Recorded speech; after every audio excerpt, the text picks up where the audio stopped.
Banyak. Padahal Putri yang ngotot bahwa Brigadir J yang mau ngelingkuhin ya.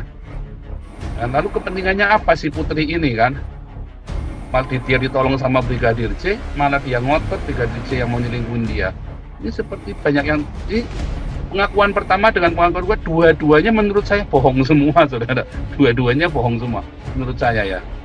Ya mungkin katanya si Dewi Tanjung bener ya, lagi kesurupan nih si Ferdi Sambonya lagi kesurupan ini kena santet atau apa. Bisa jadi ya, saya nonton juga si Dewi Tanjung sampai saya ngekek-ngekek ya. Ya itu juga sama, terlalu tendensius si Dewi Tanjung juga ya, terlalu tendensius. Sekali lagi ya, mereka salah, tetapi kita nggak boleh melakukan dengan cara begini seperti yang dilakukan Komarudin, memojokkan sampai membuat apa namanya karakter assassin, itu namanya karakter assassin ya. Yang dilakukan Pak Ponto itu sudah benar ya, tempatkan pada porsinya saja. Nah malah Susno 2J itu lebih jelas lagi juga kan, ngomong juga kan, barang bukti ada, tersangka sudah ada, yang pengakuan sudah ada, cuma tidak dijadiin saja, lalu tinggal diperdalam kan. Nah yang namanya kasus itu kan bisa nyabet sana sini kan, selama kasus itu berguling, selama penyidikan itu kan bisa nyabet sana sini. Nah itu yang kita ambil, yang kita tangkap kan. Tapi maklar kasus lebih pintar. Siapa yang dirugikan dari Bandar 303? Nggak ada. Siapa yang dirugikan oleh perilaku 303? Nggak ada. Mereka datang dengan sukarela kok, ya kan? Beda dengan narkoba, saudara.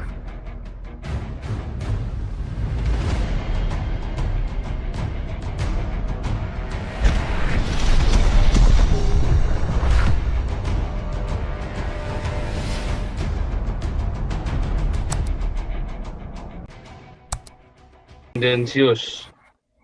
Kita mau ya, kita tahu ini semua keluarga ada yang nggak bener, ada yang nggak beres nih kan. Cuman kita mau ini jangan tendensius. Kita nggak boleh ya menilai orang dengan tendensius seperti itu. Nih ya, saya tampilkan lagi. Sebentar. Ya, saya screen. Ini isu yang kedua yang ada di WhatsApp ya.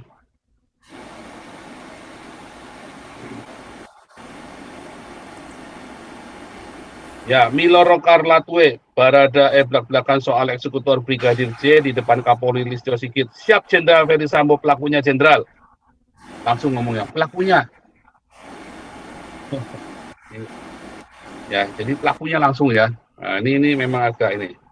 Richard Eliezer, ya, alias Baradae sebut dirinya bukan pelaku utama dalam kasus penembak yang menewaskan Brigadir J di depan Kapolri Jenderal Listio Sigit Prabowo. Ia menyebut Ferdi Sambo lah pelakunya. Jenderal Ferdi Sambo pelakunya, ungkap Baradae Sabtu 6 Agustus.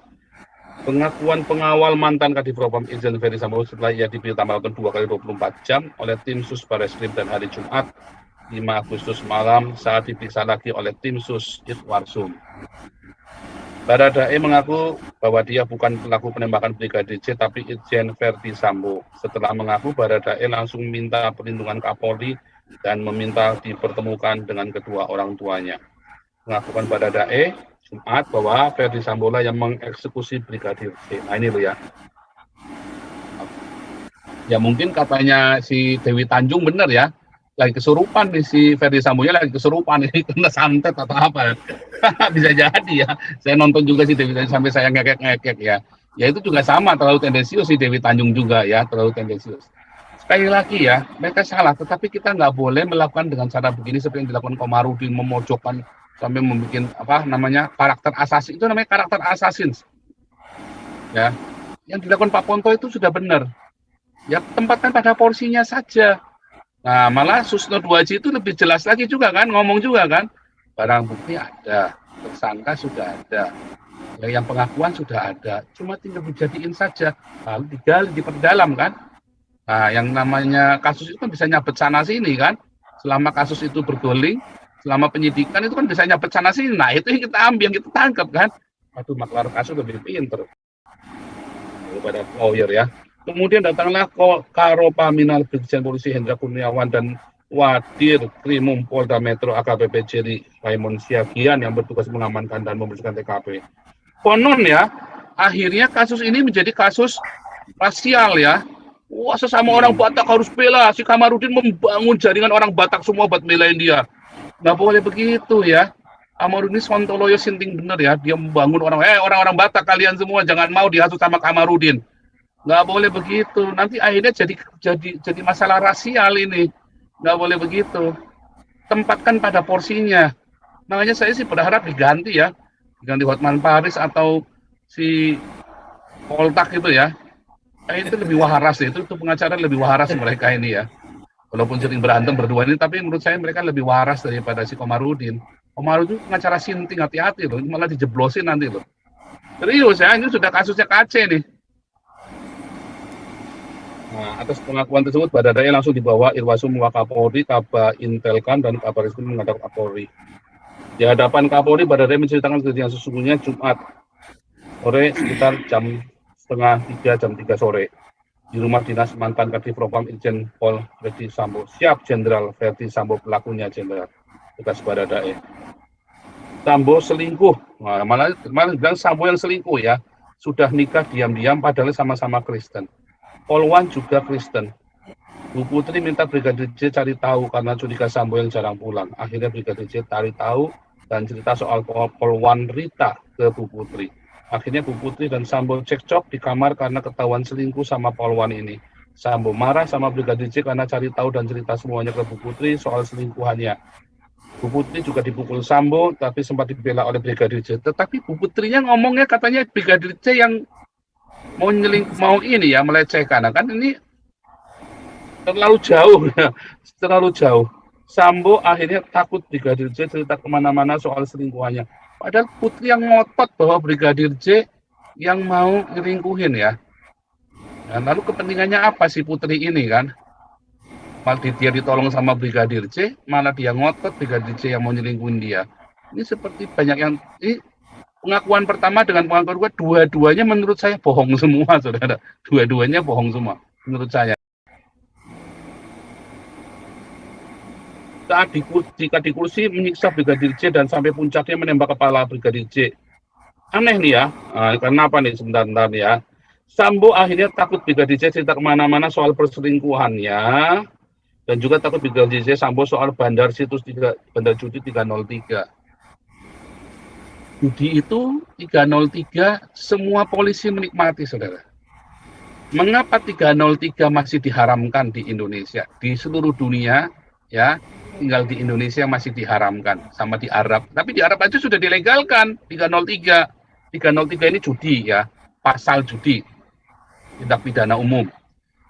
Contoh, di Arab Saudi itu pernah dibikin bandar kasino terbesar ya di mana ya di mana itu saya lupa itu di Arab Saudi itu. Di Malaysia, di Genting itu loh dilegalkan. Singapura dilegalkan, di Makau dilegalkan, Amerika, di Belanda, di kota kecil itu hampir setiap sudut kota itu ada kasino, saudara. Ya, Deventer itu kota kecil, saudara. Deventer itu ya, 3 kasino jejer, saudara. Di Indonesia masih diharamkan. Mengapa? Karena memang itu sengaja dibikin pasalnya 303 supaya para bandar setoran buat cari duit. Memang dibagi polisi. Siapa yang dirugikan dari bandar 303? Nggak ada. Siapa yang dirugikan oleh perilaku 303? Nggak ada. Mereka datang dengan sukarela kok. Ya kan? Beda dengan narkoba, saudara. Ya kan? Nah, cuma kalau di Belanda, kalau Anda sudah terikat judi, ya, Anda terus pengen lepas kan, Anda nanti nulis surat pernyataan. Setiap kali saya masuk ke rumah judi, tolong saya diusir. Nah, kalau si rumah judinya nggak ngusir, rumah judi bisa dituntut sama dia. Jadi tiap kali dia masuk harus diusir, dia tidak boleh masuk karena kalau ada orang sudah ketergantungan judi kan, jadi karena itu harus diusir. Mau ada ya teman-teman saya itu yang begitu ketergantungan judi sampai dia membuat surat pernyataan, dia masuk rehab, dia masuk bikin surat pernyataan, kalau saya masuk ke rumah judi, tolong usir saya. Dan itu harus, dan rumah judi itu harus, kasino itu harus ngusir dia. Kalau sampai dia ke tempat di dalam, maka kasino itu bisa dituntut.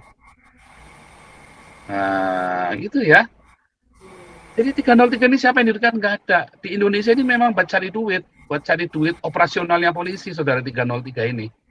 Dari Togel Singapura, Kuda Lari, sampai Porkas SDSB, 303 ini adalah sumber dana dari aparat.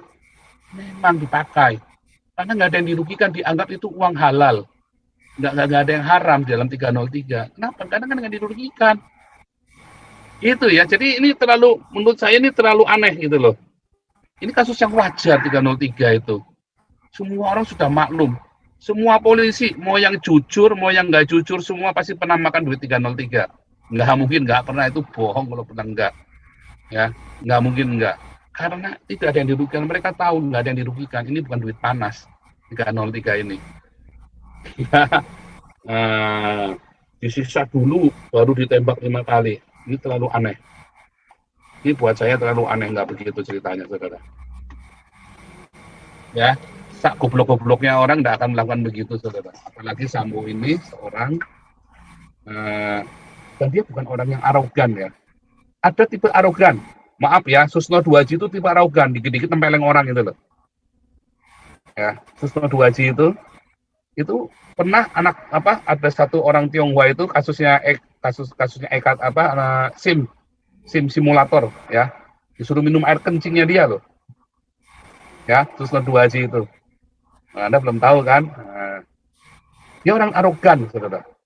Tapi si Sambo ini bukan orang arogan, bukan tipe begitu. Jadi ini ada terlalu banyak yang aneh.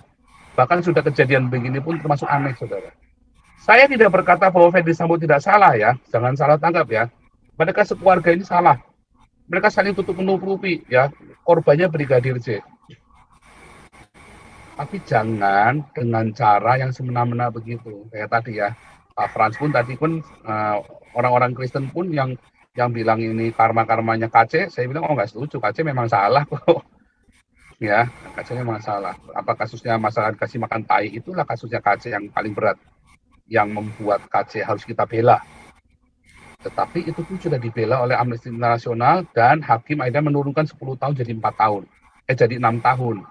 Nah, sekarang kasusnya KC dipindah ke Nusa Kambangan. Lawyernya peduli nggak? Nggak peduli, dia lagi sibuk dengan panggung yang lain, saudara. Ya, dia lagi sibuk cari nama yang lain, nggak akan diurus. Itulah ya. Pak Paul, yang dibahas Kamarudin nggak elok. Oh elok, justru saya lagi kasih tahu ya. Wah, ini Kamarudin ini adalah penjahat, hati-hati. Orang psikopat ya dia ini, si Kamarudin ini, hati-hati. Hati-hati ya, whistleblower-nya bukan Kamarudin loh. Whistleblower-nya itu adalah Pak Soleman Ponto, Laksamana Soleman Ponto. Hati-hati ya, Anda jangan sampai mau di-framing sama si Kamarudin. Dia dulu fitnah saya, tak buka semua videonya, audionya, rekamannya sini. Wah, kejang-kejang dia kan. Akhirnya malah nuduh saya nggak karu-karuan, ternyata dia sendiri yang nilep duitnya KC kan. Duitnya KC pun ditilep loh sama Kamarudin. Hati-hati loh Anda. Kalau saya mah nggak takut ya. Anda mau tinggalin saya, emang saya takut Anda tinggalin saya. YouTube ini bukan buat cari nama saya, bukan buat cari duit saya. Ini YouTube ini buat kasih makan orang Indonesia. Ya, buat memperjuangkan kalian orang-orang Indonesia. Saya nggak cari duit dari YouTube ini. Uang yang dari YouTube ini habis buat bayar ya. Saya dapat 400 euro ya. Kira-kira rata-rata 400 sampai 600 euro. Yang 300 euro minimum saya sudah habis buat operasional. Internet, Zoom, StreamYard. Ya, saya nggak main-main, saudara. Saya dedikasikan benar ini YouTube ini ya, buat habis-habisan ngelawan khilafah, saudara. Kalau saya bilang yang benar, iya, Anda nggak bisa beli saya. Pernah ada orang mau beli saya di sini ya, supaya jangan kritik Gilbert lagi. Sorry, nggak bisa. Saya sudah punya jalur sendiri. Ya, dan Tuhan kasih berkat yang lain kepada saya. Ya kan, dari sebelum difitnahkan Saifuddin semua itu kan nggak terbuka semua, malah saya diberkati Tuhan, sekarang Saifuddin malah lontang-lantung. Ya kan, saya nggak main-main ya, kalau saya ngomong ini, Anda kira saya cowok apaan? Oke, kita masih tunggu ya, masih tunggu. Pak Ponto sudah masuk belum ya?